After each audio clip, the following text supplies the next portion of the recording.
So we're academics, we like to lecture, so we have 3 short sets of presentations for you. What we will do is I will try and kind of set the scene for you in terms of what is the state of platform research in business schools. And then JP and Joost will kind of each present one of their research projects as future leaders of platform research, if you will. And then hopefully we'll have some time for Q&A, but academics are known for running over, so I will try to time keep. Right, so as they say, if you want to know where you're going, you have to know where you're coming from.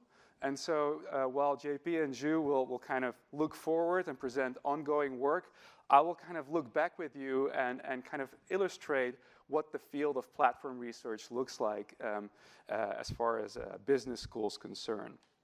So to start with, research on platforms really is booming. So here I have plotted all the academic papers that have been published on platform competition research since 1995. 1995 is when research on network externality started. And so as you can see, there have been over 600 papers over the last 30 years or so, but 332 of those were published in the last 5 years alone. And as you can see, 2023 is on track to be the best year yet in terms of academic studies on platform competition. So as I mentioned, this is about research being conducted in the business school space, if you will. So I've broken that up into research that is conducted by management and organization scholars, such as JP, information systems scholars, marketing scholars, such as Joost, and then economics scholars. While overall marketing is still a fairly small component of all of this, the research being done in marketing is really on the rise, and in this year alone, more than a quarter of the studies were coming out of marketing departments. So what do we like to talk about? So here I've kind of pulled all the abstract of those 600 papers, and I've run them through a word cloud, and this is then what you get. So there's a lot of work being done on network externalities and network effects, but we can dig a little bit deeper and look into other topics as well. So I have identified 4 main themes of research on platform competition, if you will, and these are network effects, corporate scope, orchestration, and heterogeneity. So network effects is really what kind of the folks on the prior panel were talking about as well. How do you scale up a platform? What is the difference between indirect and direct network effects, right? So some platforms only attract end users, whereas others kind of connect businesses to end users. So how do you get those indirect network effects going? What is the scope of network effects? I think there is often an assumption that markets have network effects and markets with network effects are all the same, but obviously some products have stronger and others have weaker network effects. There is an increasing There's an increasing interest in platforms' corporate scope, right? So a lot of platforms start out as being a platform kind of connecting 2 sides of the market, but increasingly we're seeing companies like Apple, for example, vertically integrating into some of the app space. A really famous example of that I like is the flashlight. There used to be 1,000 flashlight apps until Apple integrated flashlight functionality into the iOS operating system. Corporate scope could also be Google getting into healthcare or Microsoft buying a video game publisher to kind of expand its activities there. Orchestration is all about how do you manage your ecosystem, right? So if we're coming at this from an economics perspective, there is a strong emphasis on pricing. You subsidize users on one side of the market, and then hopefully users will come to your network, and then you can start increasing your price. But you also need to manage your users. You need to set the rules of conduct. And so those non-price rules is kind of what's being studied under the orchestration category. And then finally, heterogeneity is really about how do platform users differ from each other? How do platforms differ from each other? And what are the implications of that for strategy, management, market penetration, and so forth? And so this research is very much rooted in economics research on network effects and pricing, but as I've shown in one of the prior slides, kind of research that's being done on some of the softer sides, strategy, if you will, is really on the rise. There's increasing interest in complementers as well, right? So this is a platform leaders conference, but if we think about it, there's many more companies that are active on platforms than there are platforms. And so obviously they have to deal with the governance that's being set by the platform, the prices that are being set by the platform, a balance between competition as well as market size. And so there's increasing interest from scholars in kind of studying the complementer side as well. So in the prior panel, I think we had a couple of interesting examples already with Gusto, with healthcare. And so I've looked at, what do scholars, which empirical context, which industries do scholars study when they're looking at platform competition research? And I've identified 148 different contexts. So across those 600 studies, there's almost 150 different settings that are being studied by scholars. But by far, the most popular, most studied setting is video game consoles. So video game consoles are very often referred to as the canonical two-sided market setting because you have gamers on one side, you have game developers on the other side. Game consoles are being sold at a loss to consumers in order to ramp up that user base, and hopefully that attracts game developers. There are network effects. Markets are somewhat tippy, there's generational breaks, and so it's a really good setting to study all sorts of platform dynamics. But as you can see in the line graph here on the, is it your right? That popularity of video game consoles has recently been taken over by studies on mobile app stores. And so mobile app stores are now kind of the new canonical two-sided market setting for scholars, if you will. And so there's this meme, like scholars will say that they'll take you to two-sided market studies, but really all they're talking about is game consoles. So if you're coming across academic research on two-sided markets, I mean it's very likely to either have been done on game consoles or mobile app stores. However, other settings are on the rise. So Taobao, e-commerce platform in China, is really increasingly studied, and I think that's partly due because a lot of Chinese scholars are being given good access to that platform. There's quite some work on ride-sharing services. Airbnb is popular. Early work on platform has looked at newspapers, right? If you think about it, that's also a really typical two-sided market. A newspaper is being sold at a loss to consumers, sometimes even given away for free, and then hopefully that attracts advertisers. So not very digital, but very platformy. Crowdfunding platforms, there's an increase in interest in Amazon, and also extension developers for the Firefox setting. But I've also come across papers about beauty salons, Chinese novel writing platforms, and even dog sitting platforms, where quite recently I think Rover and Dog Vacay merged. And so what are the implications for consumers' different preferences for dog sitters when two of those platforms come together? So I guess I'd like to encourage you that if you have an interest in academic research on platforms, there's probably at least a couple of papers out there that look at your particular industry. And I want to encourage you all to kind of become consumers of this research. And I know that academic research can be quite stuffy and hard to access and interpret.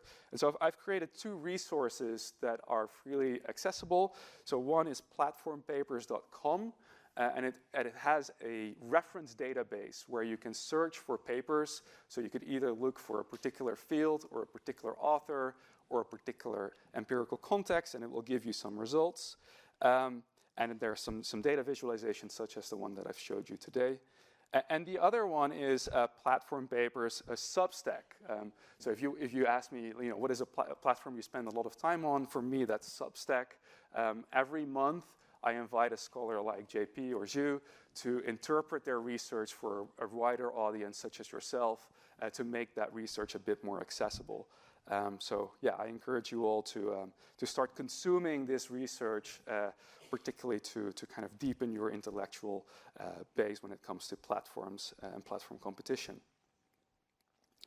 So on to our two panelists for today. We'll start with J.P. Vergne. He's an associate professor and a colleague of mine at the UCL School of Management. He is in that management and organizations component. He has at least one really platformy paper that looks at the decentralization of the web, blockchain platforms and so forth. So that will be really interesting. And then our second panelist will be Xu Zhang. She's an assistant professor at the London Business School. She's in the marketing department. And she will be talking about online healthcare platform evolution. So also quite interesting. So that's all for me for now. And let's turn it to JP. Thank you. Where do you want to sit? Yeah. Nice shoes. Right. Thanks for having me today. It's a pleasure to be here with you. And as Joost mentioned, I will be talking about the rise of decentralized platforms today with you, and trying to define that concept of decentralization and see what it can mean for digital platforms to be decentralized and with what kind of implications. So all of you today are very familiar with what I would call corporate platforms. You either invest in them or work for them or advise them or do consulting for them or regulate them. They're essentially platforms on top of which corporation sits. So for instance, Meta is one such platform corporation.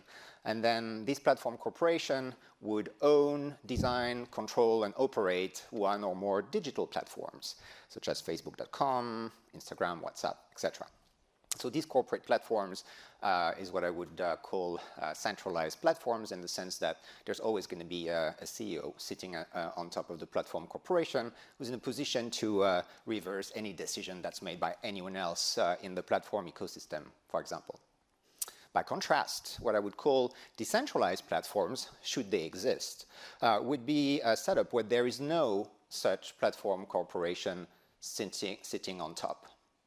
So imagine a digital platform that can run, operate, grow, get millions of users without having a CEO, without having shareholders, without having headquarters, without having its own equipment, computers, without even having any employees.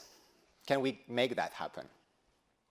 And yes, we can. You all know the biggest one of them. It's called Bitcoin. It's been around for a while. It's got a market cap around $500 billion, give or take. And it doesn't have any of those things, and it's got dozens of millions of users. So we've got these two very distinguishable sets of entities, corporate platforms that are centralized on the one hand. They can be more or less centralized, by the way.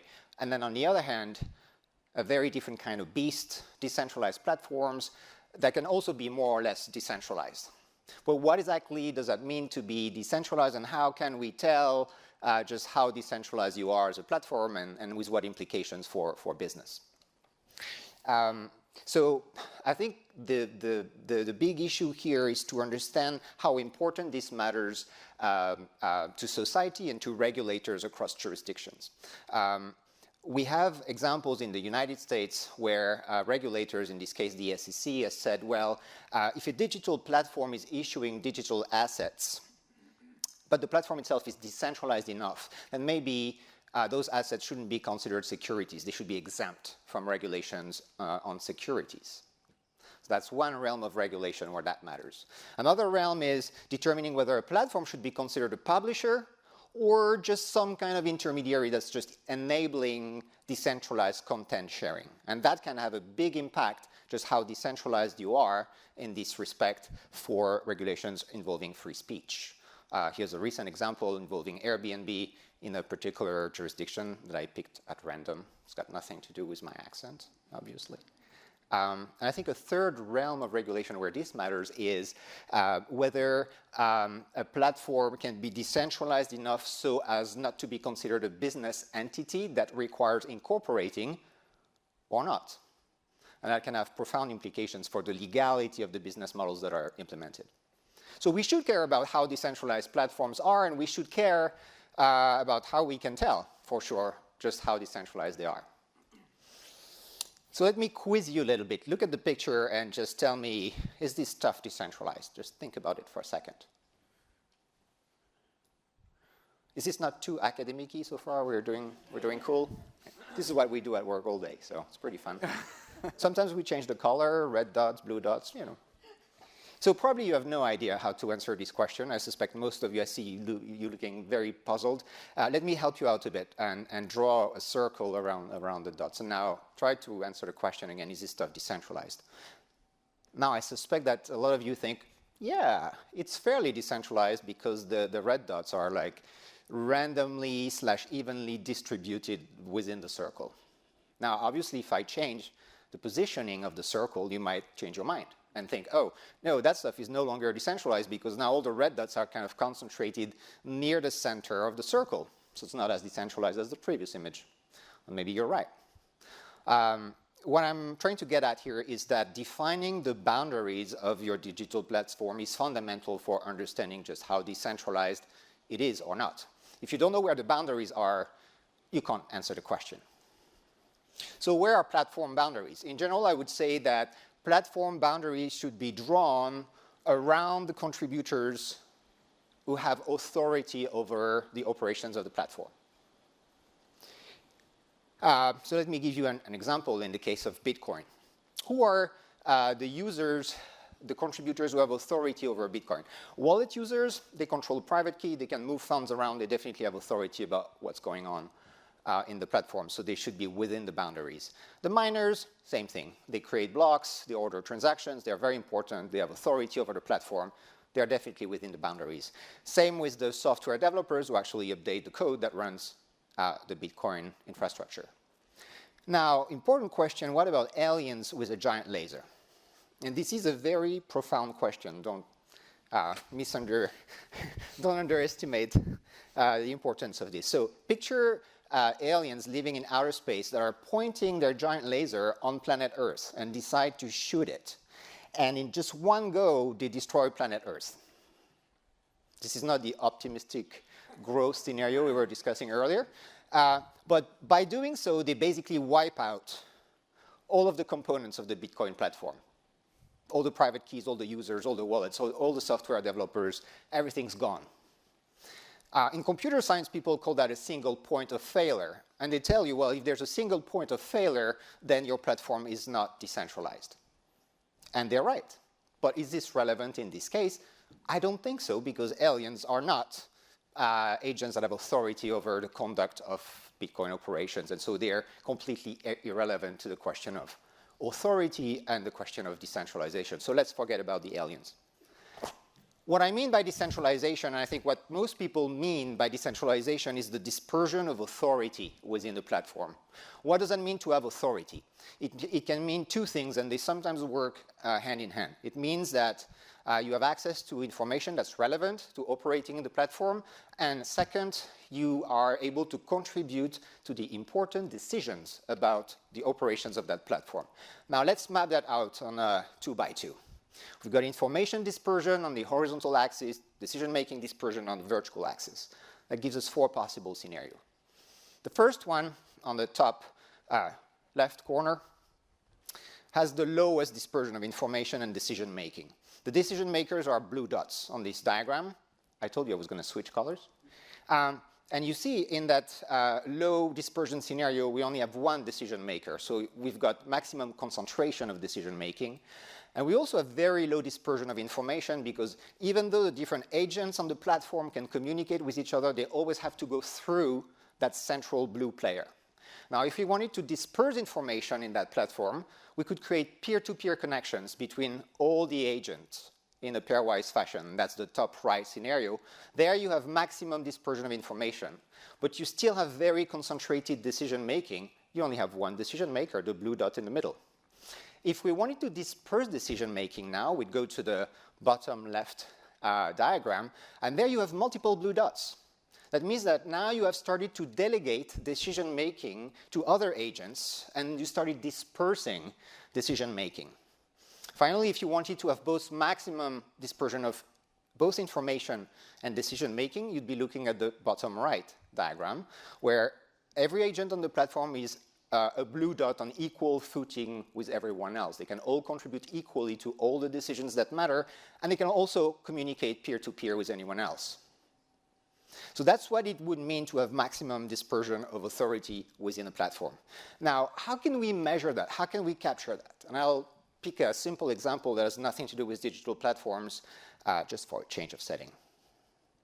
So I want to convey the intuition of how we can capture the dispersion of, in this case, decision-making. So think of the political system in the United States. And imagine that there's only 3 types of political decisions that can be made: passing an executive order, passing a new law, or electing a representative. Now, there's only one person who can pass an executive order. That person's called the president. There's about 500 people who can pass a new law, the Congress people.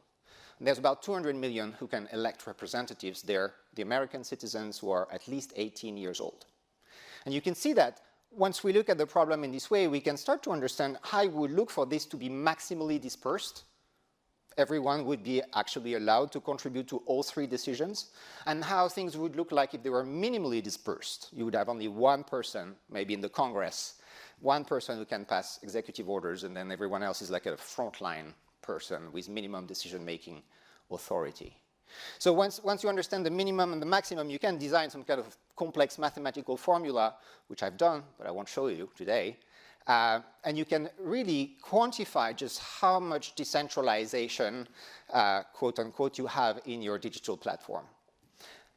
So on a decentralized platform, going back to the Bitcoin example, it works just like in the United States with political decisions. On Bitcoin, decision-making rights are dispersed across about 15 million agents who can decide to sign a transaction. That's the first important decision. They're called wallet users.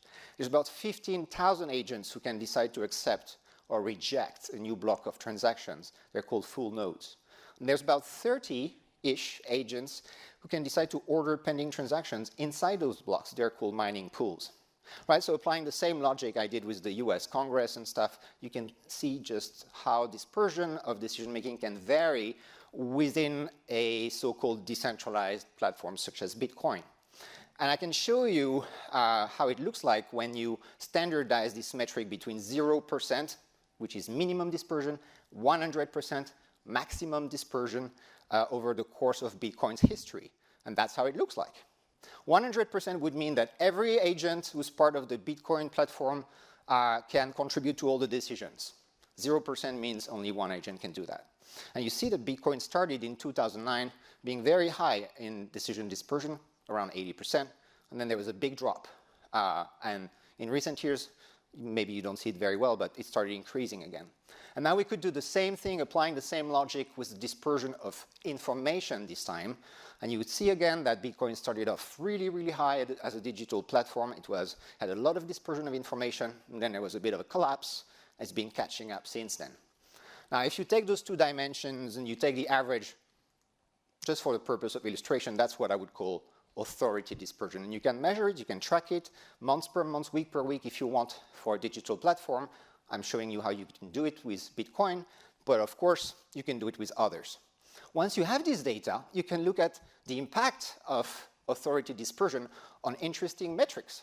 How fast you can grow as a platform, how fast you can attract complementers, how fast you can increase your market valuation, how it affects various types of risks. So on this diagram, I'm plotting the price, which is the gray area in the back, price of Bitcoin, and the orange histograms are cybersecurity risks. It's the number of cyber attacks that have occurred against the network over time.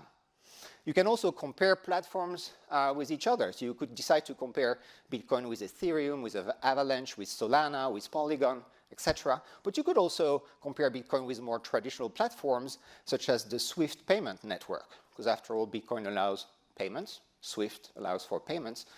Which one is more decentralized between those 2 platforms? You'd be surprised that, in fact, the SWIFT payment network has about 15,000 full nodes. They're actual financial institutions, just like Bitcoin.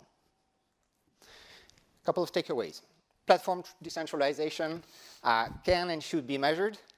And the data on this decentralization is a must-have for policymakers, a should-have for platform developers and executives, and nice to have for consumers who want to assess their risk when they deal with particular businesses.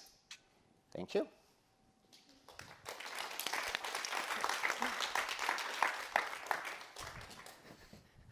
After you. Thanks. How late was I? A couple of minutes. Hello, everyone. My name is Xu Jiang. I'm an assistant professor of marketing at London Business School. So I'm super excited to be part of this event to talk about the future of the platform research. Overall speaking, my research is about helping the digital platforms to design their pricing structure, as well as what kind of information that you want to collect from consumers, and what kind of information that you want to share with the future consumers, such that you can encourage the customer engagement with the platform, at the same time improve the company revenue. So in my research, I collaborate with a lot of companies all around the world, ranging across a wide range of industries, from online travel, e-commerce, online freelancer, and also healthcare. I'm very glad that right before this research panel, we have the investor panel talking about the importance of the digital platforms in healthcare. So as you can see here from the title, I'm going to talk about a project on online healthcare platform evolution. Among the many of the projects I'm working on, I picked this project because, not just because of its healthcare, it's something that is emerging, but also I think there are a couple of lessons that we can learn from this sector that can be generalized to many other industries. Okay, so let me get started. Why do we need to care about healthcare? I guess we don't really need to emphasize it more. Most of the economies out there, they're spending a lot of money on healthcare, ranging between 5% to 20% of the GDP. And with the current aging population, that number is likely to grow even higher. But still, despite of that high spend, WHO highlighted that a significant part of the world's population still lack the essential access to healthcare services.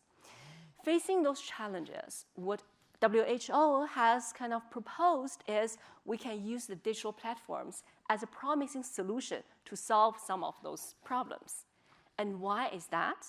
It's because exactly what we've been discussing for the whole day, it's the network effects. So if we think about, let me just reiterate what is the network effects in the healthcare setting. When we talk about online healthcare platforms, it can actually apply to very different parties in this ecosystem. For the healthcare provider side, it may include hospitals, the doctors, the health insurance companies. On the healthcare recipient side, it may include the patients, consumers, and insurance clients. For the online platforms who sit in the middle as an intermediary, it facilitates this matching process, the information seeking process, and the transaction process between the different parties. And the key thing, compare the digital platforms with the traditional business model in the healthcare sector, is the existence of the network effects. What is the network effects? It means that the value of the platform to a hospital depends on how many patients have already joined.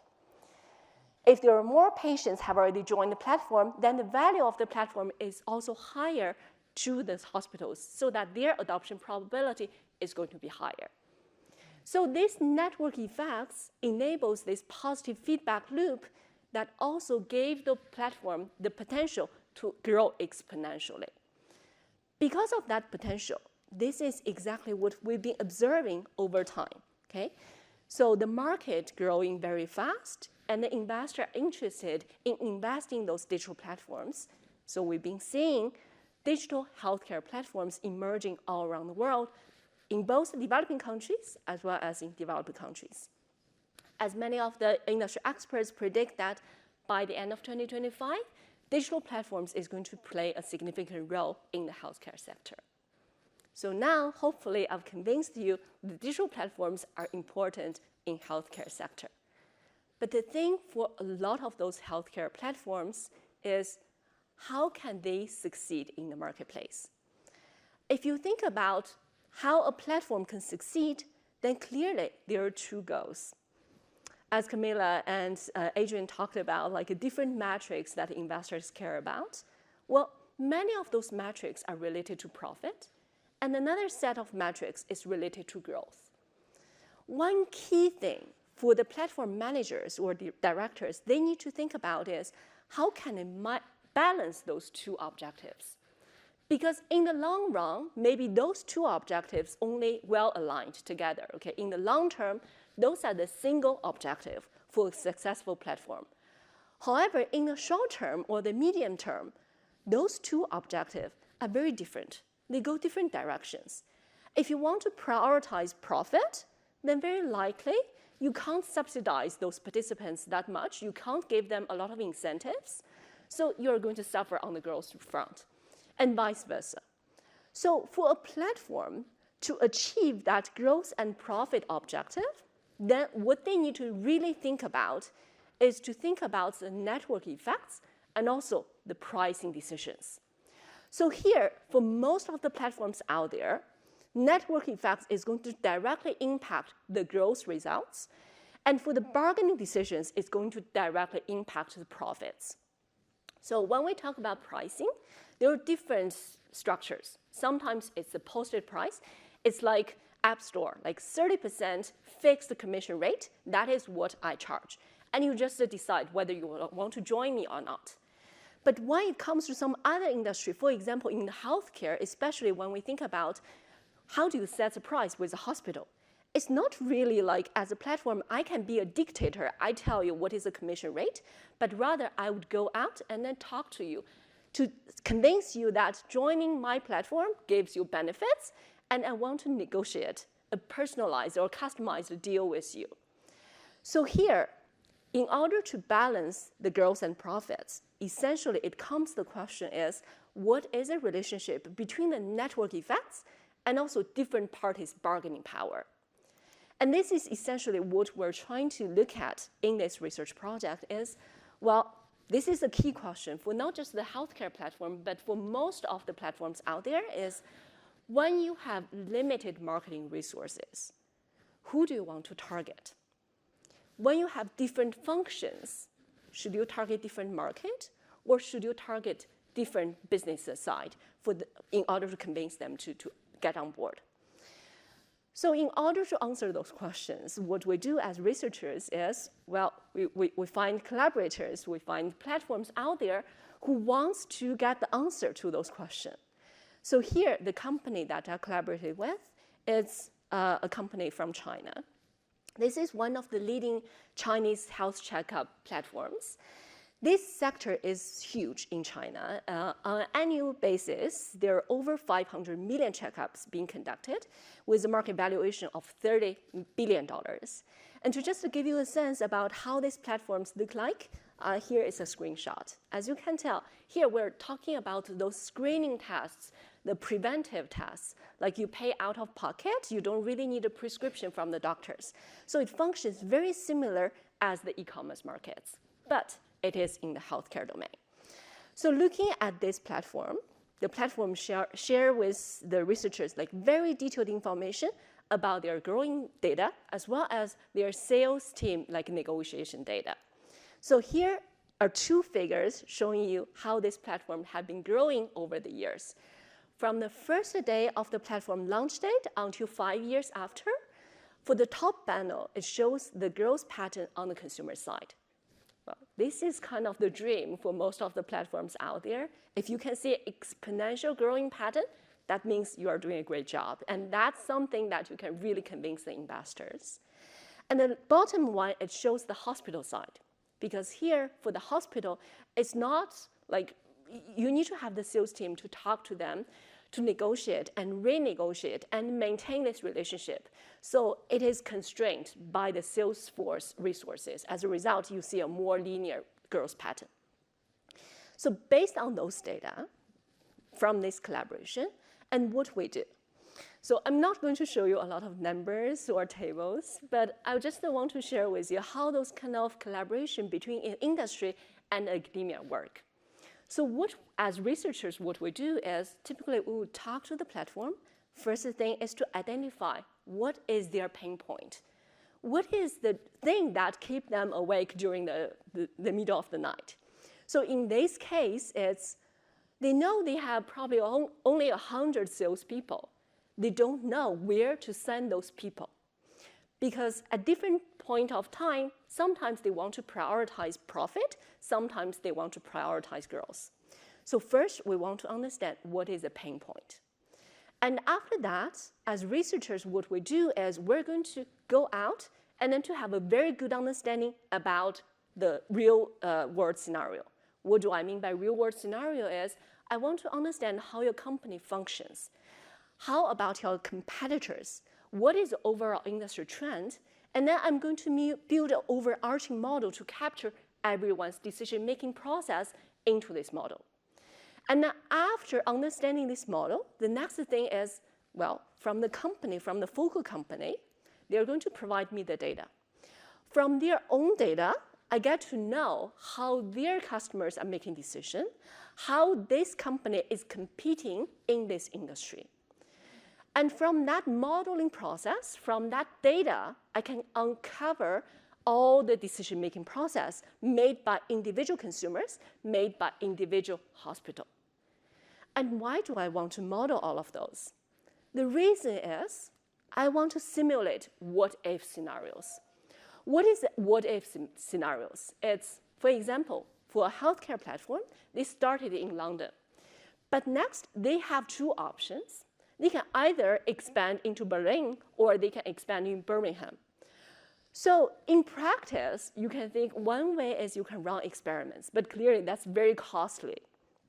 If you don't want to try that out, another way is, well, share me the data and then I can build the model, I can run a simulation, tell you which market expansion strategy would function better. So that is what I mean by simulate what-if scenarios. And then from there, clearly, we can give some guidance to the platforms to know where to allocate the marketing resources to either achieve this growth objective or achieve the profitability objective. So here is just some example, like what we did for this company. We're running different kind of seeding strategies for this company, depending 4 different types of hospitals, like if you target public hospitals versus a private hospital, if you target bigger hospital versus a smaller hospital, and then how is your growth going to look like on the hospital side, on the consumer side, and how would that affect our profits?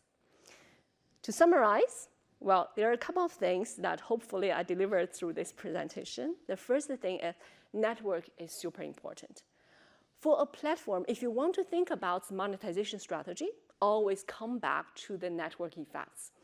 If you get a good understanding about who is bringing you the network effects, then you know what is the price that you want to charge them. And the second thing is always think about what is your objective. Well, maybe objective is something that as an entrepreneur, you get to decide yourself, or it's something that investors are actually looking for. Before pandemic, probably a lot of investors, they care more about growth, but now after pandemic with more stress, more people are caring about whether your business is viable or not. So depending on those objectives, you want to align your marketing resources accordingly. And the third thing is, well, from this research, we actually show that digital platforms has this promise to can provide improvement in the healthcare accessibility and equity. Those findings are very important from a policymaker perspective because here, if they see the benefits to the whole society, they're also going to think about that when it comes to regulation design. And the last 2 points is just a more general point. Well, hopefully here you can see some benefits from this academia and industry partnership, and also valuable insights can be acquired without the need of running experimentation in a lot of those collaborations. Thank you very much.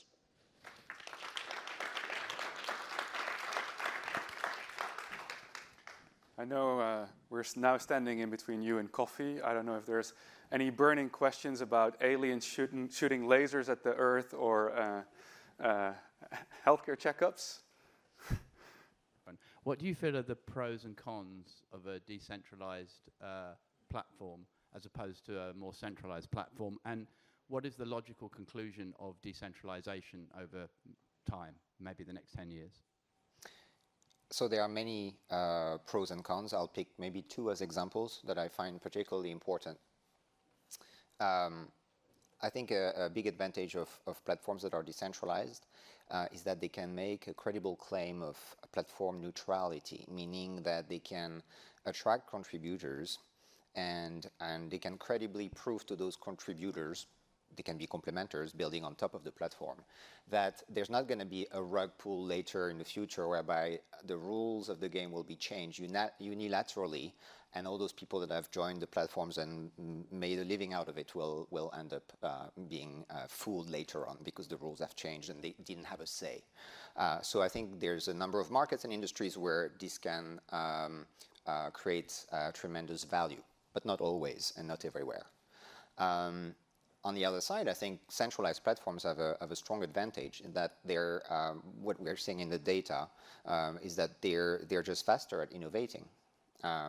When you have a high level of authority dispersion, it can take a while to be able to make a decision because you're engaging into these very lengthy consultative processes. You want input, you want everyone to have a say, but sometimes the market is moving really fast, and you want to be able to make a quick decision, and so that can slow you down. I think in the case of Bitcoin, the fact that it's very slow can be an asset. Given what Bitcoin is trying to do, I think the lack of innovation, the inertia, is a good thing. But in other markets, it's bad. It's hurting those platforms that are too decentralized. All right. Thank you very much. Thank you.